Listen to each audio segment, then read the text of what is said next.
नमस्कार, मैं हूं संजय मिश्रा और आप देख रहे हैं नवभारत टाइम्स ऑनलाइन और नवभारत टाइम्स एंटरटेनमेंट। और इस समय हमारे साथ हमारी बेहद खास मेहमान है सृष्टि और वैभव, क्योंकि दोनों की आ रही है अमेजॉन मिनी टीवी पर एक फिल्म जिसका नाम है धावक। और दोनों से बात करेंगे और जानेंगे क्या कुछ बात कहती है धावक। आप दोनों का बहुत बहुत स्वागत है और ढेर सारी शुभकामनाएं धावक के लिए। Thank you so thank much. You thank you. Thank you. तो सबसे पहले सृष्टि से बात करेंगे। सृष्टि, शादी की तैयारी हो गई आपकी?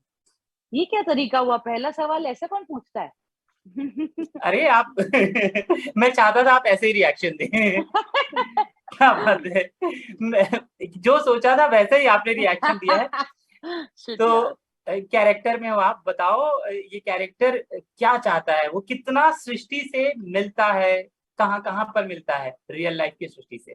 रियल लाइफ की सृष्टि से सुधा मिलती है इन टर्म्स ऑफ उसको क्या चाहिए जीवन में। मतलब कि अगर सुधा का गोल है ओलंपिक्स में गोल्ड जीतने का, सृष्टि का एक गोल है। और सुधा बिल्कुल अपने जैसे घोड़े ब्लाइंडर्स पहन के दौड़ती है उसके तरफ, वैसे मैं भी अपना ब्लाइंडर्स पहन के अपने गोल की तरफ दौड़ती हूँ हर रोज। तो वो हमारे बीच में सबसे सबसे ज्यादा कॉमन कॉमन चीज है। आपका कैरेक्टर पूरे ट्रेलर में दिखता है किस तरह की जद्दोजहद कर रहे हैं। हम वैभव से थोड़ा एलैबोरेट चाहेंगे, वो करे जी, अपने किरदार को। वैभव। तो मैं सुधीर का कैरेक्टर प्ले कर रहा हूँ। सुधीर जो है एक आईपीएस ऑफिसर है और वो एथलीट भी रह चुका है, रनर है। और सुधीर शादी करना चाहता है। और उसने ये जो स्वयंवर की हमने बात करी उसको उसके बारे में उसने सुना है। और वो बहुत ही इंट्रीग्ड हो गया है कि भाई ये क्या बात हुई, ये तो बहुत ही अजब सी बात है। तो वो ये देख के, फ्लायर देख के इस स्वयंवर पे जा रहा है। और वहां वो compete भी करता है सुधा के साथ। और क्या होता है उसके बाद वो आपको धावक देख के पता लगेगा। बिल्कुल। मुझे ये बताइए कि कहाँ कहाँ पर शूट हुई है, कितने दिनों में शूट हुई है? थोड़ा सा बीटीएस का अनुभव सृष्टि। हाँ, शूट हुई है ईसापुर में, जो दिल्ली से थोड़ा आगे 1.5 घंटे की दूरी पर है। और तो हमने बॉम्बे में ट्रेनिंग वेनिंग की, 2-3 महीना अपने भाग दौड़ पे काम किया जो भी। और हम अपना वर्कशॉप किए 1 हफ्ता आई थिंक, वैभव और मैं। और फिर उसके बाद हम चले दिल्ली। दिल्ली से हमने गाड़ी ली ईसापुर। अब जैसे ही ईसापुर की तरफ गाड़ी बढ़ती गई, ठंड और बढ़ती गई। मतलब ऐसी वाली ठंड जिसमें कपकपी होती है, समझ ही नहीं आ रहा, क्या सर ही नहीं चल रहा। और हम लोग वहां पहुंचे और मेरा पहला दिन था शूट का। ये सब हुआ तो generally just talking about BTS, अगर बात करनी है सबसे इम्पोर्टेंट चीज की, वो ठंडी थी। क्योंकि ठंड में वैभव और मुझे इतने छोटे शॉर्ट्स और इतनी पतली टी शर्ट में भागना था। और एक ऐसा दिन था जब जब वो रेस स्वयंवर होता है उस दिन, हम जब पहुंचे वहां पे, सुबह सुबह बुला लिया था हमें। इतनी फॉग थी कि यहाँ से यहाँ नहीं दिख रहा था। So we had to wait for the shoot to get over. और फिर अभिषेक ने हमें बोला कि शॉट रेडी है, तो हमारी बॉडी भी वार्म नहीं हो पा रही थी। तो ऐसे एक्सपीरियंसेस हुए थे और इसमें हमें फुल भागना था हर रोज। तो सबसे बड़ा इंपॉर्टेंट चीज था ठंड। हमारे बीटीएस का टाइटल होना चाहिए ठंड। हाँ। तो जब हम बॉडी को वार्म अप करते हैं, थोड़ा सा दौड़ते हैं, तो थोड़ी गर्माहट महसूस होती है। जब आपने धोया लोगों को खूब इस दौरान, क्या किसी को धोने का मौका मिला आपको? किसको दूंगी? मतलब मतलब सेट पर कोई ऐसे सीन नहीं थे क्या? मुझे ऐसा लगा कि थोड़े से ऐसे सीन भी होंगे जहां पर आपको एक्शन करने का मौका मिला होगा। यही दिक्कत है देखो, क्योंकि तुमने मुझे एक्शन करते हुए देखा हुआ है, इसलिए तुम्हें लग रहा है मैं हर पिक्चर में किसी का सर फोड़ने वाली हूँ। यहाँ ऐसा नहीं है दोस्त। यहाँ पे लड़की है जिसको भागना है, उसको किसी से प्यार हो जाता है और फिर उसके बाद क्या होता है, ये है कहानी। यहाँ पे मैं किसी को नहीं मार रही हूँ, मैं बस हरा रही हूँ सबको। दोनों से किरदार को जी पाने में, निभाने में क्या चैलेंजिंग था सबसे ज्यादा? सबसे पहले सृष्टि आप। मेरे लिए था ट्रेनिंग सबसे इम्पोर्टेंट थी मेरे लिए, क्योंकि भागना था और हमारी 3 महीने की प्रॉपर ट्रेनिंग हुई थी। तो मैं सुबह 5:30 बजे निकल जाती थी वर्सोवा के लिए, जो मेरे घर से आधा घंटा दूर है सुबह। और 2 घंटा भागती थी रोज। और ट्रेनर था हमारे साथ। प्लस मेरी जब से जो सबसे फेवरेट चीजें थी खाने पीने की, वो मुझसे छीन ली गई इस पिक्चर में। तो वो मेरे लिए बड़ा दुखदाई मोमेंट था। तो ये सब was tough for me. Then also Sudha को वो वल्नरेबल लड़की, उसमें बहुत ही प्यारा दिल है, उसको प्यार हो जाता है। तो वो परफॉर्म करने के लिए मुझे थोड़ा सा टाइम लगा समझने के लिए हाउ टू डू इट, और वो मेरे लिए बहुत इंटरेस्टिंग भी था। मैं कह रही नहीं हूँ कि टफ था, but it was very interesting to play that, also because people have not seen me do that, they have only seen जो who hits people and अल्बीना who is killing everyone. तो अब यहाँ पे एक बहुत ही अलग किरदार है, जो इसकी वजह से मैं बहुत एक्साइटेड हूँ। वैभव, आपके लिए सबसे चैलेंजिंग क्या बात थी? एक्चुअली मेरे लिए फिजिकल एस्पेक्ट जो था इतना चैलेंजिंग नहीं था, और मैंने इतना ट्रेनिंग भी नहीं किया, बिकॉज मेरा जो अमाउंट ऑफ रनिंग है फिल्म में वो कम है। तो उसके लिए जितना भी चाहिए था फिजिकल फिटनेस, वो मैं रेडी था। मेरे लिए चैलेंजिंग था टू प्ले अ कैरेक्टर जो एक छोटे गांव से है और एक आईपीएस ऑफिसर है, बिकॉज मैंने जनरली हमेशा अर्बन कैरेक्टर्स प्ले किए हैं अभी तक। तो वो मेरे लिए चैलेंजिंग और एक्साइटिंग था, और उसका लहजा पकड़ना, उसका डायलेक्ट पकड़ना, और उसकी बॉडी लैंग्वेज जो एक आईपीएस ऑफिसर की होती है उसको थोड़ा ढालना, वो चैलेंजिंग एस्पेक्ट था मेरे लिए। अच्छा वैभव, देखिए आपकी फिल्म भी महिलाओं को लेकर जागरूकता की बात करती है, जहां पर ये फिल्म कहती है कि औरतों को चूल्हा चौका और शादी के लिए ज्यादा सोचना है। वहां पर आपकी जो हीरोइन है वो एक ऊंचाई हासिल करती हैं।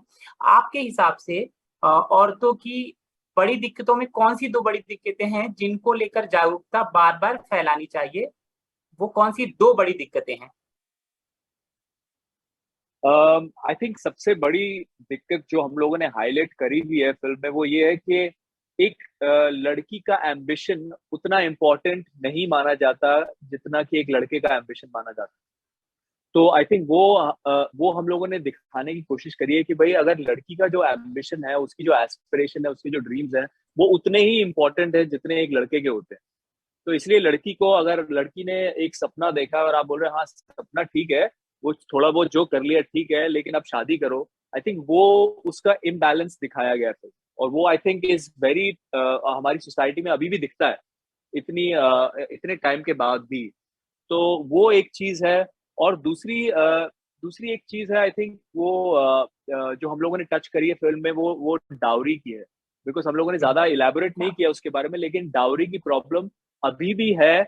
और अब वो थोड़ी वो उस पे कुछ अच्छा सा वो गिफ्ट रैप कर देते हैं हम लोग, वो उसको डाउरी नहीं बोलते, तो उसको गिफ्ट का नाम दे देते हैं।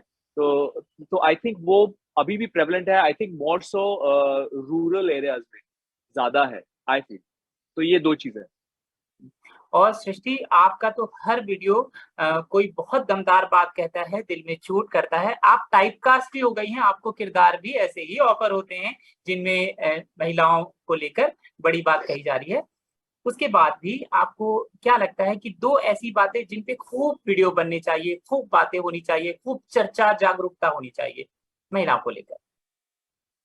सबसे पहले मुझे लगता है कि मतलब आप औरत हो तो आपकी रिस्पॉन्सिबिलिटी है घर का ध्यान देना, आपकी रिस्पॉन्सिबिलिटी है आपको खाना बनाना आना चाहिए। और ये सच है, क्योंकि मुझे भी बहुत बार पूछा जाता है कि आपको खाना बनाना है, और मुझे नहीं आता खाना बनाना। तो ये कि सबसे जस्ट मेरे लिए ये इम्पोर्टेंट है कि जो जिसको करना है वो करे, कोई रोके ना। That's the most important thing for me, one. And two, मुझे लगता है कि a woman should be able to say whatever she wants, wear whatever she wants, do whatever she wants, and बहुत बैलेंस आ जाएगा मुझे लगता है दुनिया में उसकी वजह से। और आप तो इतना टाइपकास्ट हो गई हैं कि मुझे आपसे बात करते हुए भी डर लगता है कि आप स्क्रीन से निकल के मुझे मार देंगी। मुझे ये गलत बताइए। बात, ये तो संजय मिश्रा, एक तो तुम्हारा नाम इतना अच्छा है, लेकिन तुम ये क्यों टाइपकास्ट कह रहे हो, मुझे बताओ। अच्छा मुझे ये बताओ, असल लाइफ में जब कोई लड़का आपसे मिलता है नया, जो फ्रेंड है वो तो जानता है कि सृष्टि कैसी है, लेकिन वो आपसे अपनी बात कहते हुए डरता है, सहम जाता है, मतलब दोस्ती करना चाहता होगा। क्या सीन होता है? कोई कोई वाकया बताओ मुझे। वाक्य ऐसे कुछ नहीं है, क्योंकि मैं जीवन में एकदम अलग हूँ। वो कैरेक्टर्स, आप एक्टर हो और आपको जो कैरेक्टर करने को मिलता है वो आप मन से करते हो। अब वो लोगों को पसंद आ गया, तो मैंने जो और अल्बीना किया था जो वैसे कैरेक्टर्स थे, अब आप सुधा देखोगे वो बिल्कुल वैसी कैरेक्टर नहीं है, और इसके बाद जो मैंने पिक्चरें की है वो भी बिल्कुल वैसी कैरेक्टर नहीं है। हाँ। अच्छा, अब आगे आपके सवाल पे आते हैं कि जो लड़के मुझे मिलते हैं वो डरते नहीं है। मेरी हालत खराब हो जाती है क्योंकि मैं एकदम लल्लू इंसान हूँ जीवन में। मुझे प्यार चाहिए और सामने वाले को नहीं चाहिए होता, तो उल्टा हो रहा होता है कि मैं डर रही होती हूँ वो भाग जाता है, बेसिकली ये होता है। मुझे लगा था कि आपसे कोई धांसू पिटाई वाली स्टोरी मिलेगी, कभी किसी को अरे नहीं मिला स्कूल में, यार कॉलेज में, रियल लाइफ संजय में? यार, कैसी बात, मैं नहीं हूँ वो जो तू। अब आप करीना कपूर 100 बार कहती है कि आपको लगता है कि मैं गीती हूँ जब भी मेट की, वो नहीं है गीत जब भी मेट की। तो वो हम पिक्चर अलग दुनिया है ना, जीवन अलग होता है। हम्म। मैं कुटाई करती बैठू सबकी, मतलब यही मेरा काम है लाइफ में। श्री देखिए, शुरुआती समय पे जब हमको काम मिलता है तो हम बहुत ज्यादा जागरूक नहीं होते हैं, क्योंकि काम करना होता है, स्क्रीन स्पेस चाहिए होता है, तो हम ज्यादा नहीं सोचते कि हम किस तरह की वीडियो, क्या डायलॉग, क्या कहानी होगी। अब आपका एक अपना स्टारडम है, अब जब नए वीडियोस आते हैं, नई कहानियां आती हैं, आपका कितना क्या इनपुट होता है कि मैं ये करूंगी, ये नहीं करूंगी? सो जैसे आप कह रहे हो ना, जैसे अगर आपने मुझे पूछा था कि आप टाइप कास्ट हो गए हो, और वो एक डर बहुत टाइम तक था मेरे लिए। तो वो मैंने बहुत एक्टिवली तोड़ने की कोशिश की है, क्योंकि एक टाइम के बाद मैंने वो वैसे वीडियोस करने भी कम कर दिए थे। और अभी जो मुझे फिल्म्स या शोज के लिए मैसेज या कॉल्स आते हैं, वो भी मैं बहुत ध्यान से पढ़ के देखती हूँ कि how different it is from what I have done before, because now I have the liberty to choose. तो अब मैं बहुत ध्यान से, जैसे सुधा का जो कैरेक्टर है, ये दौड़ती है, of course she is very strong, but आप जब पिक्चर देखोगे तो आपको पता चलेगा कि she is a human being and very vulnerable. इसके बाद भी जो मैंने काम किया है वो काफी अलग है। जो तो मुझे लगता है luckily now people have started seeing me in a different light. तो अब अगले जब तू इंटरव्यू में मिलेगा मुझे संजय, तो then you will be like, oh you are a lover, ऐसे ऐसे ऐसे कुछ सवाल पूछने वाले हो तुम। क्या बात है। देखिए, ओटीटी में बहुत अच्छा काम हो रहा है, बहुत अच्छे मौके मिल रहे हैं, और ओटीटी, आप लोग ओटीटी के एक्टर हो, टीवी और फिल्म से ज्यादा आप लोगों ने ओटीटी में काम किया है, और बहुत अच्छा काम हो रहा है, खूब तारीफ भी हो रही है। तो और इन दिनों बॉलीवुड का एक बाइकॉट सा एक कल्चर चल पड़ा है, लोग बड़ी थिएटर से ओटीटी में और ज्यादा आ रहे हैं। आपको क्या लगता है कितना फायदा हो रहा है इसका ओटीटी वाले उस पे?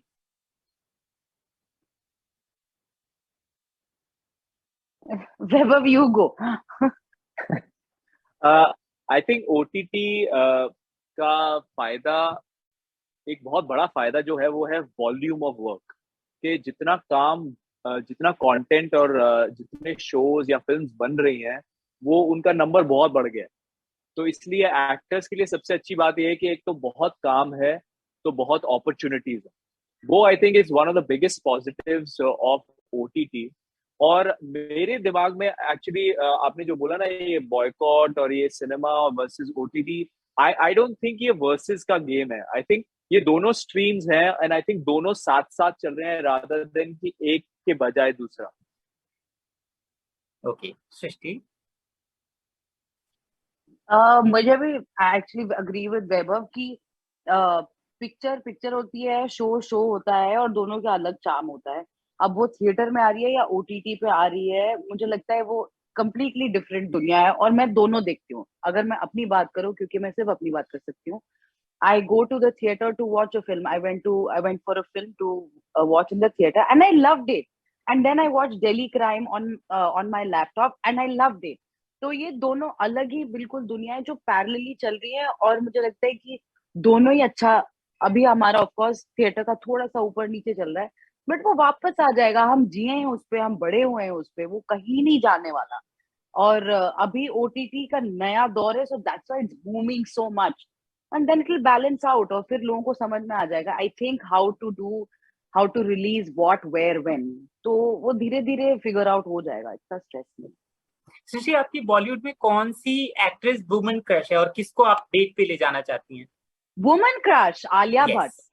आलिया भट्ट को मैं डेट पे लेके जाना चाहती हूँ। मैं उससे बहुत प्यार करती हूँ, और मुझे लगता है कि वो हमारी इंडस्ट्री में एक गिफ्ट है। कि आप, क्योंकि मैं शुरू में बहुत वो हो जाती थी कि आई टू ऑलवेज वंडर कि I am not from the industry, I am from the industry, ये सब चल रहा था। I have reached a place where I can say कि you know, people who work hard and who have talent will stay, and she is very talented and one of the best actresses I think. तो उनको ही मैं लेके जाऊंगी.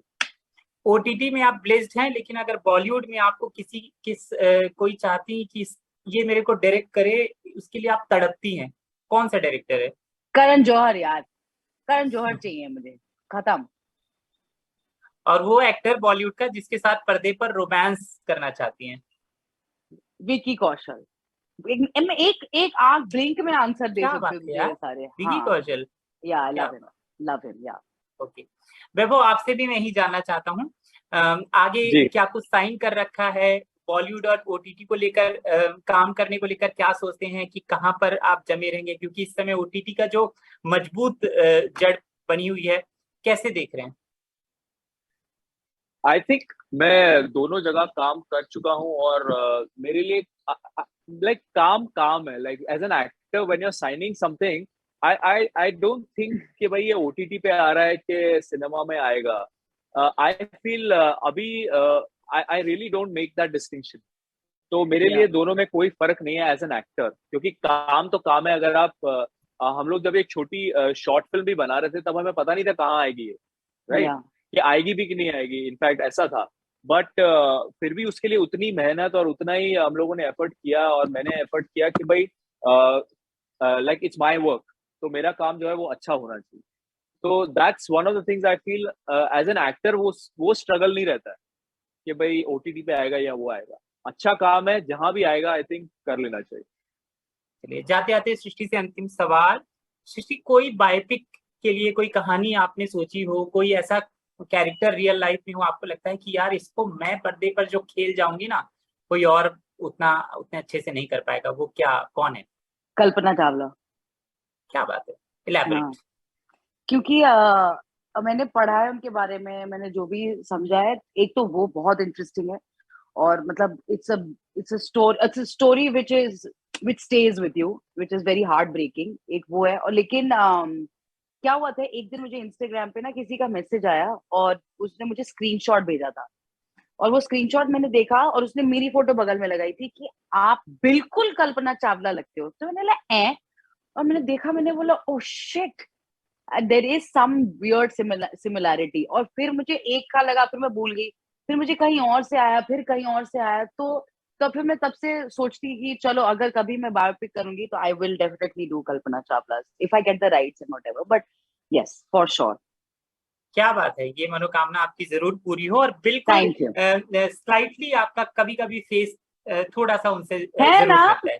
जी सही है. चलो manifest करो, तू भी करे, मैं भी करूं, हम लोग वो करण जौहर, विकी कौशल और कल्पना चावला, ये 3 मैनिफेस्ट कर लेना. में सब मिलेंगे आपको, और तो आप आग लगाओगे. Thank you. ठीक है, ढेर सारी शुभकामनाएं आपके इस फिल्म के लिए, और थैंक यू हमसे बात करने के लिए. शुक्रिया. Thank you. Thank you.